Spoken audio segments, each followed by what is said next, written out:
አሰላሙ አለይኩም ወራህመቱላሂ ወበረካቱሁ ውድ ቤተሰቦች እንደናችሁ? ከኔ ጋር ሁሉ ሰላም ሁሉ መልካም ነው። ዛሬ ጁምዓ ስለሆነ አንድ መልእክት ለማስተላለፍ ነው። በጁምዓ ቀን ሁላችንም ሱናዎችን እናውቃቸዋለን። እነዛ ሱናዎች እንዳሉና እንደተጠበቁ ሆነው ከዚህ ባሻገር በመስጊድ አካባቢ ብዙ መሳኪኖች ስለሚቀመጡ ለነሱ ያለንን 5-10 መስጠት አለብን።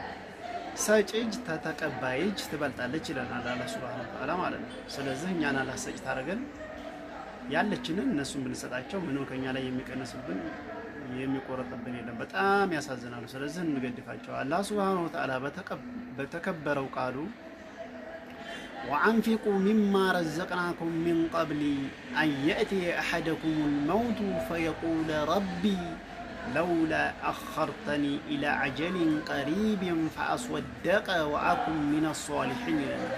ይህን የቁርአን አያ እናስታውስ።